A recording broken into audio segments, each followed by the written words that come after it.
The sun was setting behind the ruins of what once was Seoul. The orange light made the broken buildings look like they were on fire.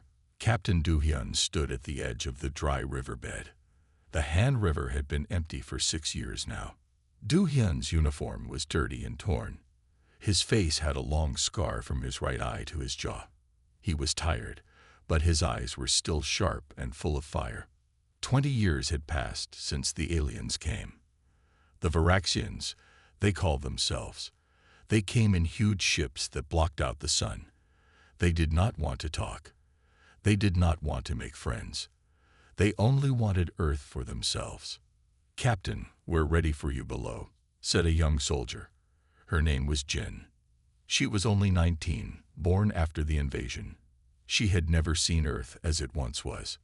Do-hyun nodded and followed her down into the bunker. The entrance was hidden under what looked like a pile of rubble.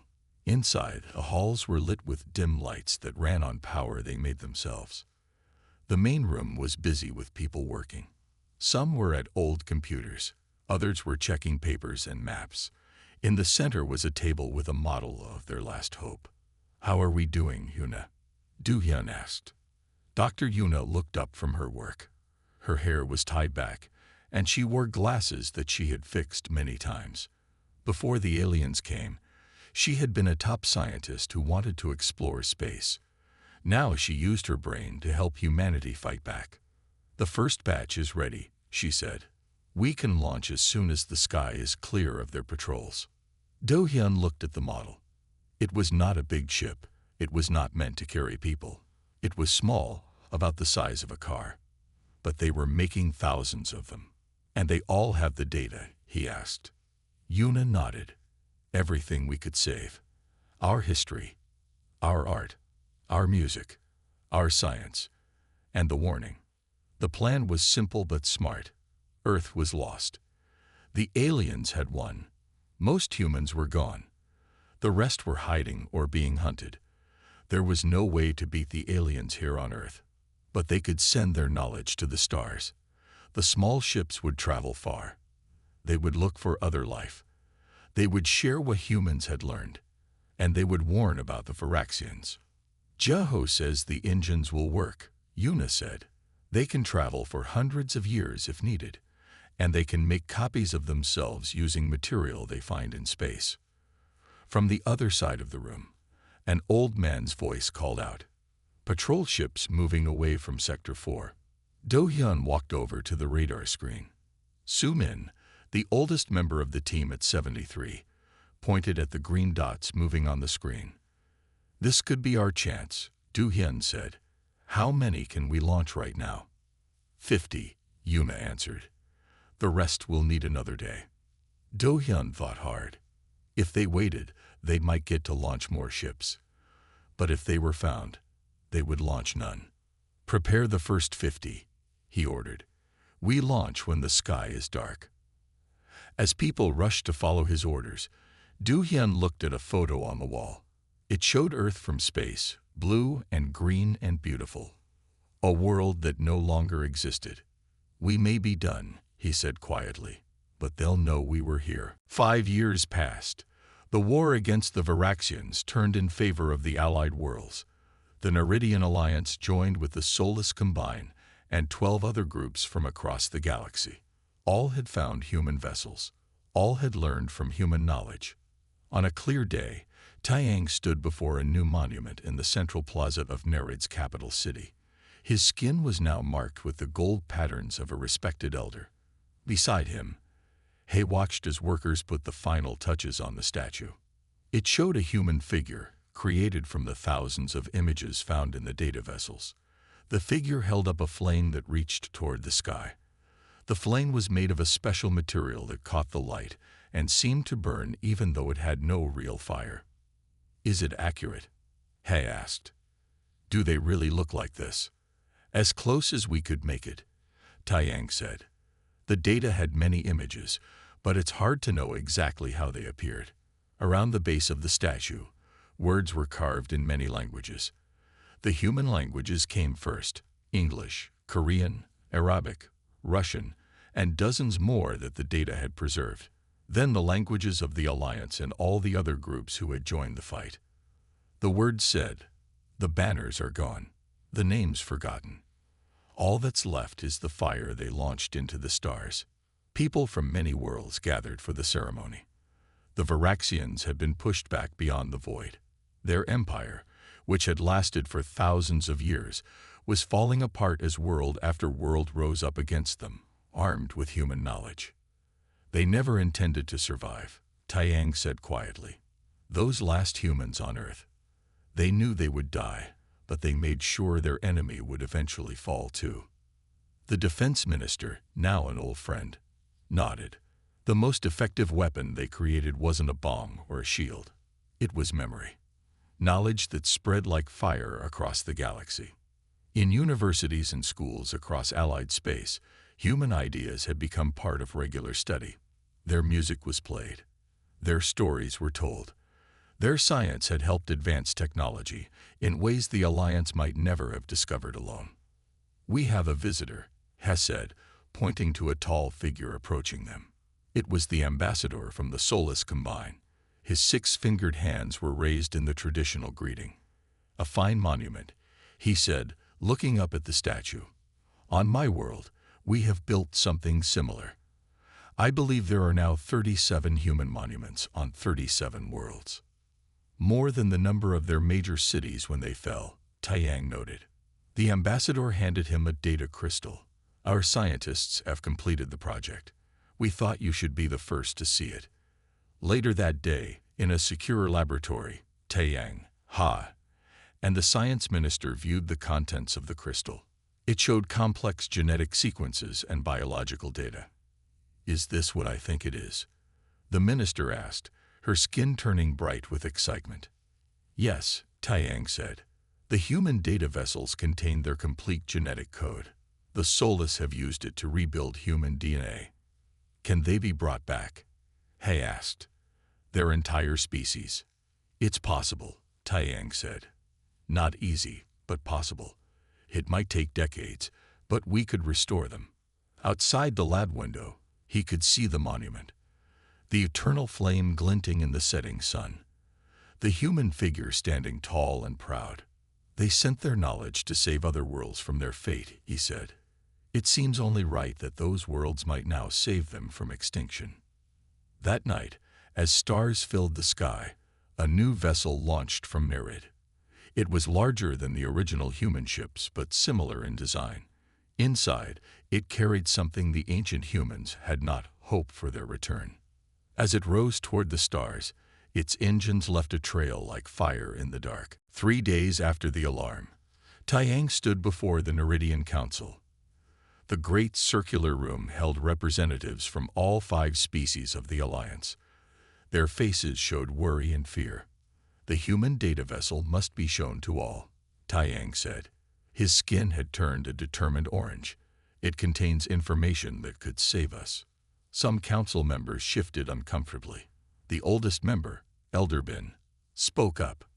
"These humans have been gone for 1,000 years. Their knowledge is likely outdated and useless against modern threats." "I disagree," Taiyang said firmly. "The Varaxians we now face match exactly what the humans described. Their ships, their weapons, their tactics. Nothing has changed but the date." He touched a control, and images appeared above the council table. Side by side were the Varaxian ships from the human data and the new ships at the edge of Alliance space. They were nearly identical. "The Varaxians don't innovate," Taiyang explained. "They take technology from the worlds they conquer. They've had no need to change." Haas stepped forward with a data pad. "We've already found useful things in the human data." Their scientists had unusual approaches to physics and materials. They developed these under pressure during their war. The defense minister, a tall being with rocky skin from the planet Koril, leaned forward. "What kind of useful things?" "Weapons," Hess said simply. "Defenses, ways to hide from Varaxian sensors. The humans fought them for 20 years before they fell. They learned much in that time." The room grew quiet as this sank in. "There's more," Taiyang added. "The humans sent thousands of these vessels. We believe many have been found by other civilizations across the galaxy. Others might be fighting the Varaxians too, using this same knowledge. The science minister's skin had turned a thoughtful purple. So this was their plan all along. Not just to be remembered, but to warn others, to help others fight their enemy, long after they were gone. Taiyang nodded. It was their last act of defiance. They knew they would lose their world, but they made sure the Varaxians would eventually lose too. Reports continued to come in over the next weeks. 3 outer colonies had gone dark. Refugees spoke of brutal Varaxian attacks. The pattern matched exactly what the humans had described. In secret facilities across the Alliance, engineers and scientists studied the human data. They worked day and night to adapt the ancient knowledge to their modern technology. Taiyang led one such team. They focused on a concept the humans had called adaptive shielding. It used the enemy's own energy weapons against them. It's working. Hack called out as their test showed positive results. The shield absorbed the energy and grew stronger. Taiyang's skin glowed with success. The humans were brilliant. They almost won with this technology, but ran out of time to implement it fully. Across the Alliance, more discoveries emerged from the human data. A way to block Varaxian communications, a method to detect their cloaked ships, tactics to counter their standard attack patterns. In the council chamber, the defense minister reported the first successful defense of a colony. The Varaxians expected an easy victory, as they've always had, he said. Instead, their first wave was repelled with heavy losses. They seemed confused, added the fleet commander. Their tactics did not change even when they failed. Just as the humans said, they don't adapt quickly. The science minister looked at Taiyang. We owe these humans a great debt. Their warning came just in time. They lost everything, Taiyang said quietly. Their world, their future. But they refused to disappear without a trace. And now their fire spreads, the science minister said. From their ashes to our stars. Night fell over the ruins of Seoul. The bunker buzzed with activity as everyone worked to prepare the first 50 vessels for launch. In the engine room, Jae-ho's hands moved quickly over the machinery. His face was young, but his eyes were old. He had been only 10 when the Varaxians killed his family. How's it coming? Dr. Yuna asked as she entered the room. Jae-ho wiped sweat from his forehead. Almost done with this batch. The new fuel mix works better than we hoped. The vessels were small but perfect for their job. They didn't need to carry people or food or air. They only needed to carry data and the ability to make copies of themselves. The sensors are working too, Jae-ho added. Each ship will know how to find materials in space to build more of itself. Yuna nodded. And the data packets. All loaded. Everything we could save about us. Math, science, art, music. Jae-ho paused. And the warning about them. In another room, Captain Do-hyun was getting bad news. The New Zealand site is gone, Sumin said, his old voice shaking. That was the last one besides us. Do-hyun's face stayed strong, but his heart felt heavy. For years, groups like theirs had been hiding all over the world, each building ships to carry humanity's message to the stars. Now, they were the only ones left. Then we're it, Do-hyun said. The last hope. He walked to the main launch control room where Jin was checking the radar. Any movement? He asked. Jin shook her head. The sky is clear for now, but there's a patrol due to pass over in 3 hours. Then we launch in 2, Do-hyun decided. Tell everyone. The news spread through the bunker. People moved faster, knowing time was running out. Some cried quietly as they worked, understanding what this meant. Their last chance was at hand. Yuna worked with a small team to check each data packet one final time. They had spent years deciding what to include. What would tell the story of humans best? What would matter to beings who might find these vessels thousands of years from now? They included the basics: mathematics, physics, biology. They added history and literature, music and art. They included warnings about the Varaxians, their ships, their weapons, their ways of fighting. And they included a message, translated into every human language they still had records of, plus mathematical patterns that might help aliens understand. We were here. We lived. We loved. We fought. Remember us. Jai-Ho finished the last engine and moved to help with the launch tubes. Each vessel would shoot up through hidden openings in the ground that looked like bomb craters from above. 1 hour to launch, came the announcement over the speakers. People started to gather in the main room. Some held hands. Others stood alone, lost in thought. They weren't just launching machines. They were launching the last pieces of humanity into the darkness. Do-hyun looked at them all. These brave, tired people. The last free humans on Earth, as far as they knew. No matter what happens next, he said, today we win something back.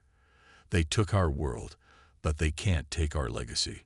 Long after they forget us, our knowledge will still be traveling among the stars. He checked his watch. 30 minutes to launch. Final checks now. As the countdown began, a quiet pride filled the room. The ships might travel for 1,000 years before being found. None of them would live to see it. But maybe someday, someone would hear humanity's last words. And remember, with 20 minutes until launch, Captain Do-hyun stepped away from the busy control room. He needed a moment to breathe. He climbed the narrow stairs to a small lookout post. It was hidden under broken concrete, but had a view of the night sky. Dr. Yuna was already there, looking up at the stars. I thought I might find you here, Do-hyun said. Yuna didn't turn. Remember when we could see more stars? Before their ships filled the sky with smoke and dust. Do-hyun stood beside her. For a moment, they were not a captain and a scientist. They were just two people remembering a lost world. The children downstairs never saw it, he said. They never saw the oceans when they were blue, or forests, or snow that wasn't gray with ash. Yuna looked at him. That's why tonight matters. Even if we're gone, someone will know we were here. What we made, what we loved. Down in the main hall, Soo-min sat with the youngest members of the resistance. At 73, he was the oldest by far. Many of the children were born after the invasion. Before the aliens came, he told them, we had a festival when the cherry trees bloomed. The whole city was pink with flowers. People would walk under the trees and make wishes. A little girl named Yun, who was only 6, looked confused. What's a cherry tree? Soo-min smiled sadly. It's a beautiful tree with pink flowers. In spring, they would cover the hills like snow, but pink instead of white. Will we see them when we win? Another child asked. Soo-min opened his mouth to answer, but before he could speak, alarms started to blare throughout the bunker. Perimeter breach. Perimeter breach. Jin's voice came over the speakers. Varaxian ships approaching from the north. Do-hyun and Yuna ran back down to the control room. People rushed everywhere. How did they find us? Do-hyun demanded. Jin pointed at the radar. 3 dropships. 2 minutes out. They're heading straight for us. They must have detected our power spike during final checks, Jai-Ho said, running in from the engine room. Do-hyun looked at the countdown clock. 15 minutes until their planned launch. Too long. New plan, he ordered.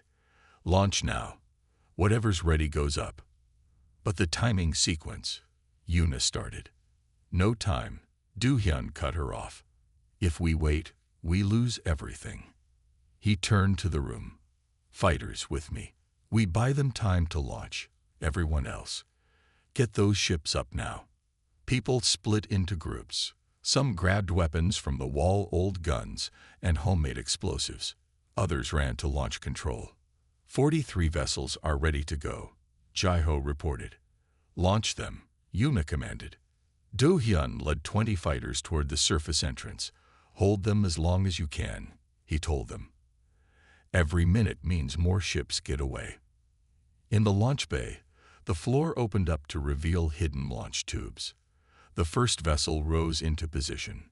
"Launch one away," came the call.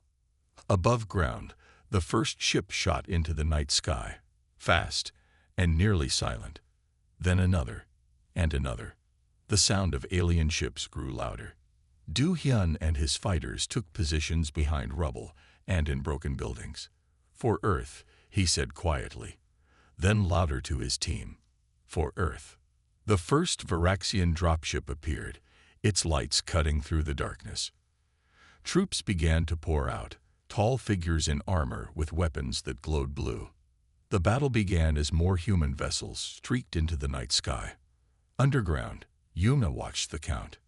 12 away, Jin reported. 13, 14. The sound of fighting reached them even through the thick walls. "Keep going," Yuna said. "Don't stop for anything." The first explosion shook the bunker as the night sky above filled with humanity's final message to the stars. It took the Neridian scientists 3 weeks to crack the vessel's data system. When they finally did, a strange symbol appeared on their screens, a circle with a dot in the center and lines radiating outward like a sun. "It's ready," the lead engineer told Taiyang. "We can start the data transfer." Taiyang and Ha stood in the main research room. Around them, large screens covered the walls. Other scientists and officials from the Neridian Alliance had gathered to witness this moment. "Begin," Taiyang said. The screens lit up with images, words in strange languages, diagrams, maps of an unfamiliar star system, and faces of beings they had never seen before. "Who are they?" asked the science minister, her skin shifting to a curious yellow. "We don't know yet," Taiyang said. "The translation program is still working." The screens showed more images, cities, oceans, mountains, animals, a blue and green planet.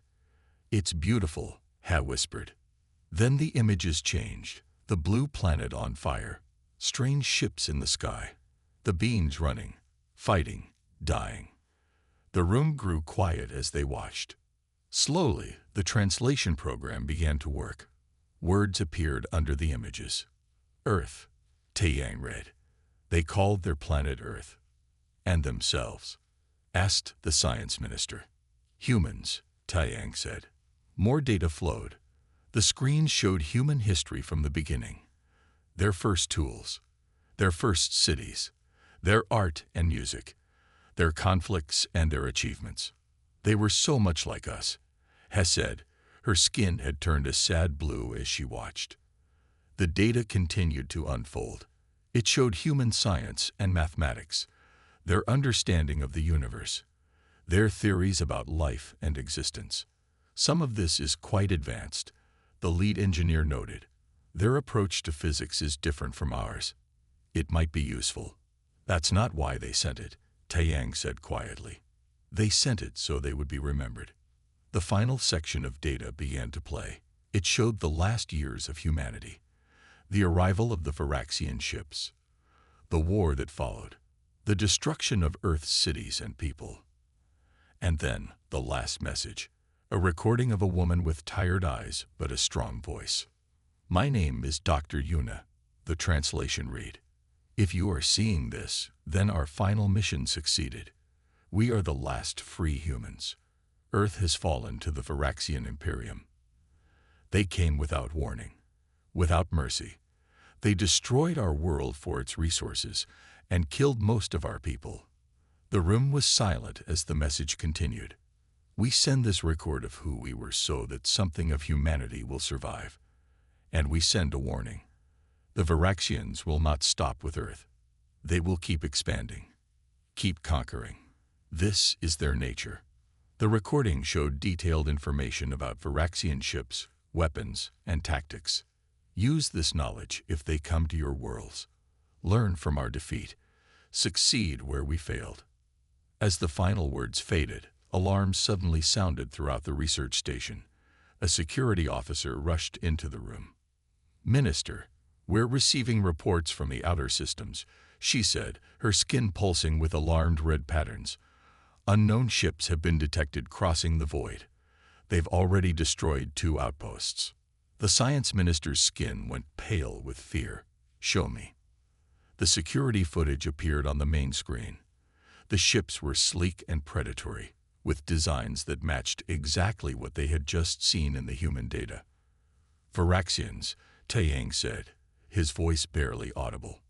The 1,000-year-old warning had arrived just in time. 6 months after the first Varaxian ships crossed the void, the war was in full force.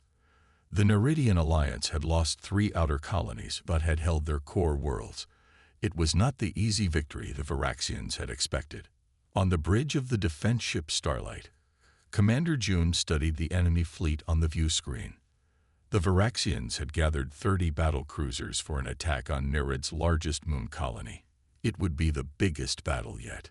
"They're forming the arrowhead pattern," his tactical officer said, just as the human data predicted. June nodded. He had studied the human battle records carefully. "And what follows the arrowhead?" "The flanking sweep," the officer answered. "They'll try to circle around while we focus on the center." June smiled. "But we won't focus on the center, will we?" Throughout the Alliance fleet, ships moved into a formation the humans had called the Net. It looked weak in the middle but was designed to catch and trap the Varaxian flanking maneuver. "All ships, prepare adaptive shields," June ordered. This technology, based on human designs but improved by Neridian engineers, had proven most effective. The Varaxian fleet moved forward exactly as expected. Their tactics were unchanged after 1,000 years. As they executed their flanking sweep, the Alliance ships closed the trap. "Fire all weapons," June commanded. The space between the fleets lit up with energy beams and explosive charges. The Alliance ships took hits, but their adaptive shields grew stronger with each strike. The Varaxian ships, caught by surprise, suffered heavy damage. "Their command ship is trying to retreat," the tactical officer reported. "Don't let them," June said. "If we destroy their command ship, the others will be confused." The humans learned that. On the main Neridian colony world, Taeyang watched the battle reports come in from his new position as chief science advisor. Next to him, had coordinated with teams working on more human-inspired technologies. "The battle is going well," she said, her skin rippling with hopeful green. "June's fleet has destroyed 5 Varaxian cruisers with minimal losses." Taeyang nodded. "But this is just the beginning. The humans fought them for 20 years, and the Varaxians kept coming." A message alert sounded on his console. It was from an outpost near the void, where the first Varaxian ships had appeared. "More vessels detected." The message read, "Not Varaxian. Design unknown." Taeyang's skin showed swirls of confusion and curiosity. New players in this game. The unknown ships were fast and small. They avoided both Alliance and Varaxian forces, heading straight for Nereid. When they came closer, sensors revealed something shocking. They matched the human vessel design, Hess said in wonder. But newer, modified. 3 days later, the first of these ships was brought to the main research facility on Nereid. It was similar to the original human vessel, but larger and more advanced. When they opened its data systems, a message played. "Greetings from the Soulless Combine," it said in clear Neridian language. "We too have found the human legacy. We too fight the Varaxians. We believe it is time to join forces." The message explained that the Soulless Combine was a group of 14 species from a distant sector of the galaxy. They had found human vessels decades ago and had been fighting the Varaxians ever since. The humans sent their knowledge to all corners of the galaxy, the science minister said when she heard the news. "And now that knowledge is bringing us together." In space, the battle continued. The Varaxian command ship exploded in a ball of fire as Alliance weapons found their mark. The remaining enemy ships fell into disarray, firing randomly, breaking formation. The humans were right, Jones said as he watched the Varaxians retreat. "They don't adapt well to the unexpected." What the commander didn't say, but everyone knew, was that this victory belonged not just to them, but to humans who had died 1,000 years ago. Their fire was burning bright across the stars. The first light of dawn turned the sky gray as the battle raged. Captain Du-hyun crouched behind a fallen wall, his weapon hot in his hands. 3 of his fighters were already down. The others were spread out, firing at the alien troops that kept coming. "Hold the line," he shouted. "Give them more time." Every minute they fought meant more vessels could launch. That was all that mattered now. A Varaxian soldier appeared above him, tall and terrible in its battle armor. Du-hyun fired 3 times. The alien fell, but where it fell, 2 more came. Underground, the launch bay shook with each explosion from above. Dust fell from the ceiling.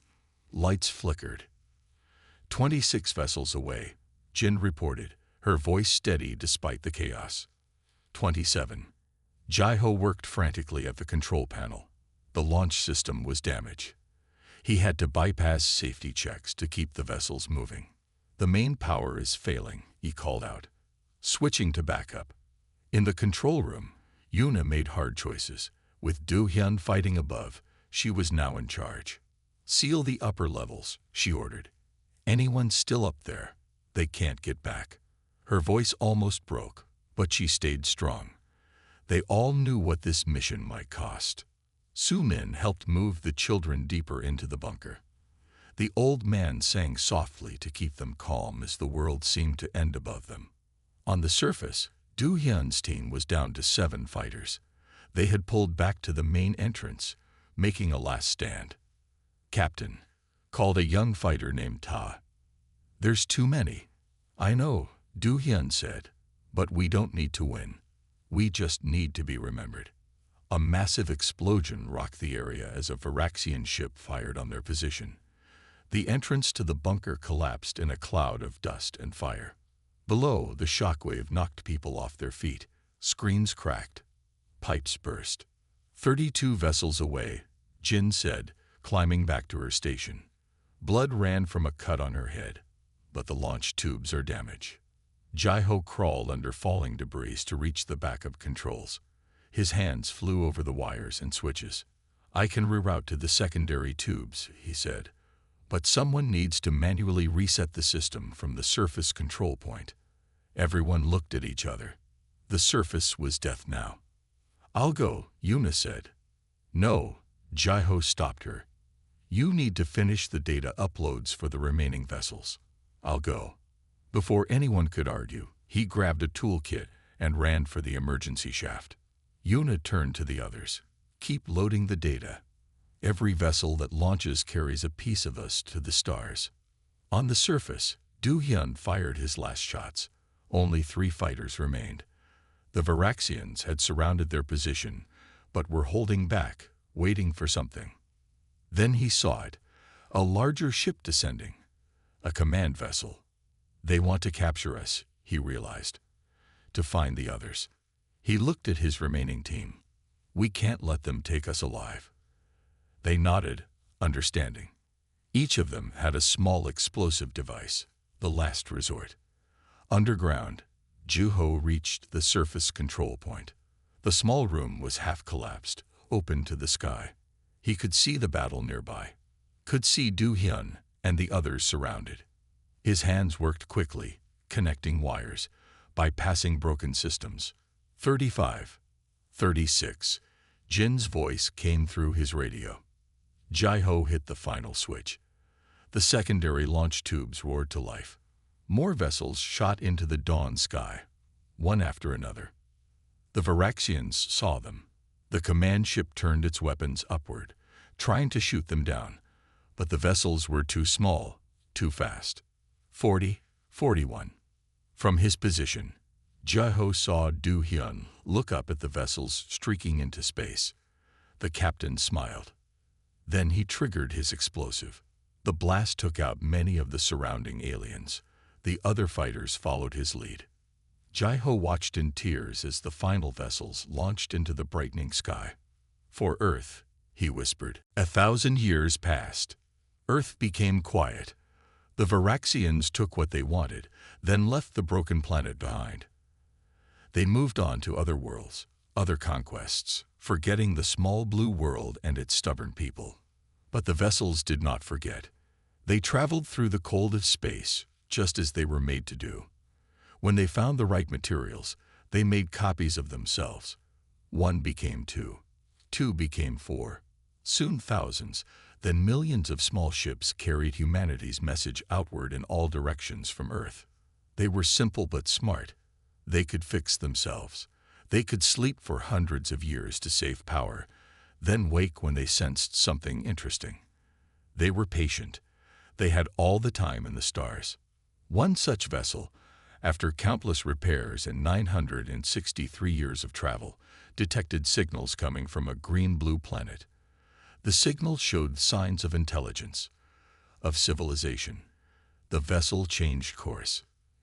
In a gleaming city on the planet Nerid, scientist Taiyang looked through reports from the Deep Space Monitoring Station.